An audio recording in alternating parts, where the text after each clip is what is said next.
My most memorable moments at Namm.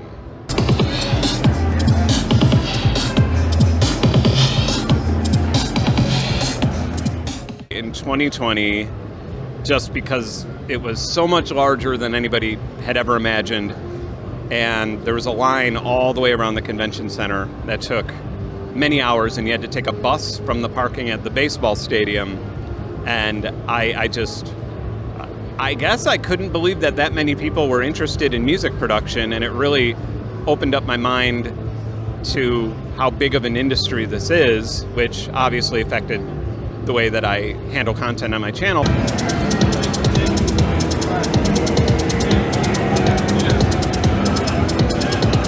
And the other most memorable moment at Namm, well, I remember when I was like 25, I came here, and that was like really long time ago.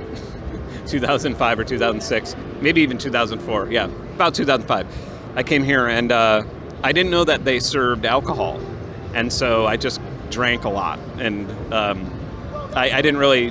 It was very chaotic, and I thought I would get a bunch of free things, and I didn't get really that many free things. And I think I was brought here from Native Instruments at the time, but that was as a musician, and now I'm a YouTuber and a musician, and so now I come here.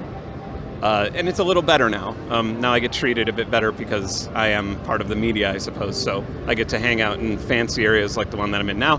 I went in 2020. That was probably the most chaotic Namm in history that most people will refer to as the chaotic one. And it was chaos, but it's beautiful chaos. And I think yesterday I was talking to Jamie Lydell, and he said something really interesting about.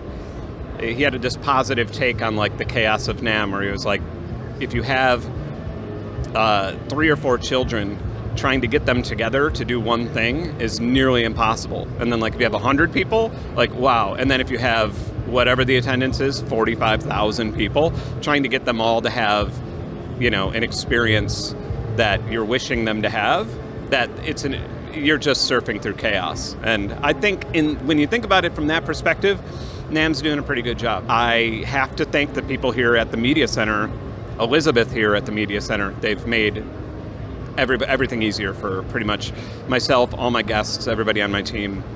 So yeah, this year's been great. I'm actually, it's a big improvement for the experience of somebody carrying around camera equipment.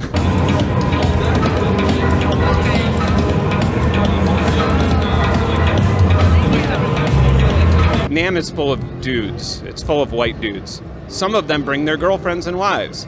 Seeing what their girlfriends and wives or what people who aren't musicians gravitate towards, those always end up being the most successful products. Or, 13-year-olds or something like that. You get to see it from a perspective of somebody who's just not like, completely gear obsessed, and somebody who actually it just has a consumer standpoint where, oh, this is entertaining, this thing looks beautiful. And that made me think about the whole industry a lot differently and probably helped me consult better. So that's where it's really valuable. And this year my team is people who aren't full-time musicians, but a lot of people, like I have somebody who's a neuroscientist, I have somebody who's a game developer, and I love watching what they gravitate towards, and that helps me understand what works and what doesn't work when you're developing a musical instrument or production tool. I think after walking around with Jamie Lydell, we immediately started talking about existentialism, like immediately. And I had spoken to him on the internet before, but that was the first time we had met in person to any degree where we were actually able to have a conversation. And we just like, hello, are we real? Like it just immediately went to that. And so I guess like any question that brings you to that level with somebody is just beautiful. It's just like a beautiful, immediately you just make a friendship with somebody, and we clicked right off the bat, and I'm still kind of humming or buzzing from that a little bit. So yeah, I guess like, if you ever see me sitting alone in a bar with nothing to do, walk up to me and just say, do you think this is real, this reality that we're in, or do you think that, is this a simulation, or is this all just a product of our consciousness? Because the next 16 hours will be a good conversation.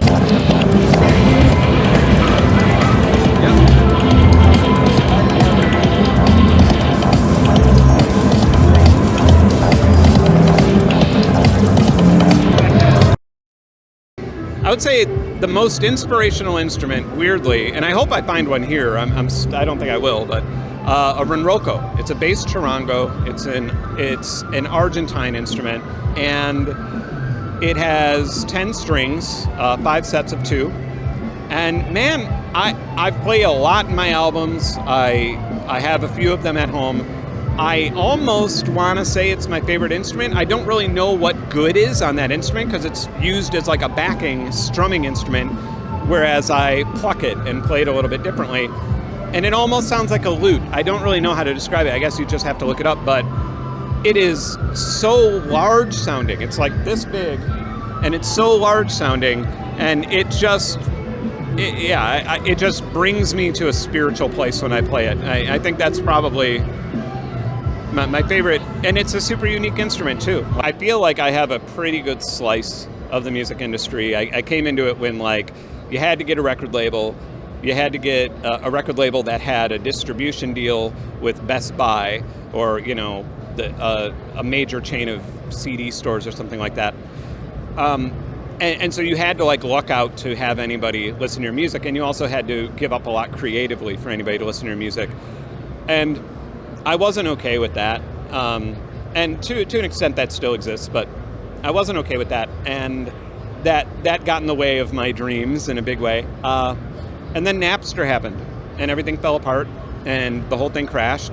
And I couldn't be happier, because when Napster happened, people started listening to my music because they had access to it. They had access to free information. That was the first time in a major way where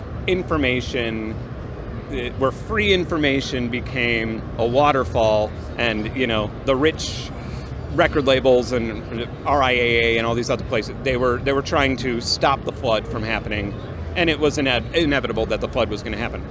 And people like me were just beside ourselves in happiness, because all of a sudden you could just say, yeah, just search my name and you can listen to my music. It was that easy. You didn't have to have a distribution deal. You didn't have to give 90% of your royalties to anybody. So that happened. Then the iTunes era, then the streaming era. The streaming era, in the beginning, I was extremely happy because it rewarded artists that get played a lot. So if I made an album that somebody listened to every day on their way to work, I get paid more than if I made an album that got a good Pitchfork review and somebody listened to once or twice to check out. And so it changed, I guess, the natural selection of how we listen to music in a way that actually rewards stuff that becomes the soundtrack to your life. But the problem is that the music streaming industry is not the music industry. It's the tech industry siphoning money out of the music industry. And, the last time I actually ran the numbers and did research on this, Spotify, in the last 5 years previous to me doing that research, had cut my pay over 60% per stream. And while simultaneously the CEO says, artists need to make more music to survive in this ecosystem. And it's like, well, how do you expect that to happen when you're taking when you get a 60% pay cut?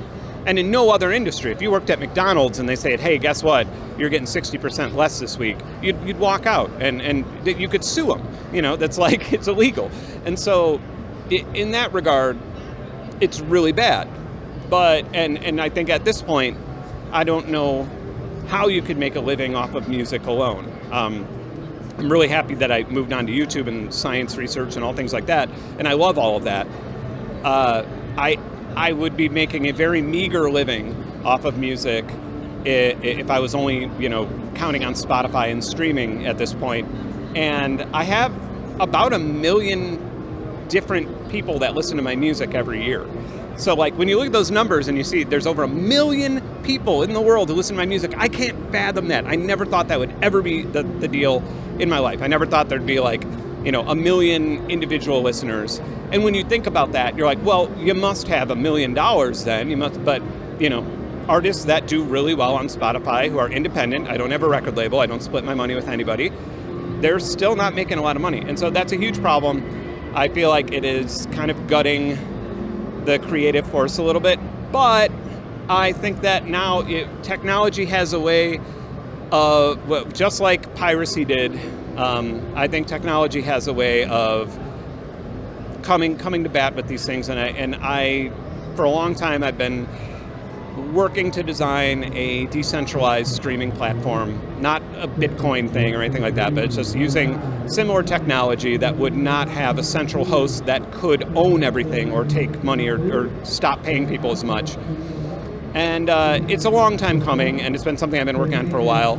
And I have a lot of friends who are working on similar things, and it's not about like being first to the race. It's about just everybody contributing and creating a system that would, I guess, for lack of a better term, socialize music royalties and just create a system where you are simultaneously hosting and playing music on all of your devices using decentralization, using something like IPFS for anybody who's dorky enough to know what that is. So I see a bright future. I'm an optimist as much as I seem like a pessimist all the time. It's pretty easy to stay updated with me. Unfortunately, I am coupled with social media as my career now. My YouTube channel, if you just search Ben Jordan, BENNJORDAN on YouTube, you'll find that. Ben Jordan, same spelling on Instagram, on Twitter. I have a lot of hot takes on Twitter, Instagram. I feel like I don't post anything ever serious, and then YouTube is like a lot of deep dive science explorations as well as gear reviews and things like that. So that's probably the best way to keep up with me. Much better than calling me, because I don't really answer my phone.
I'm done.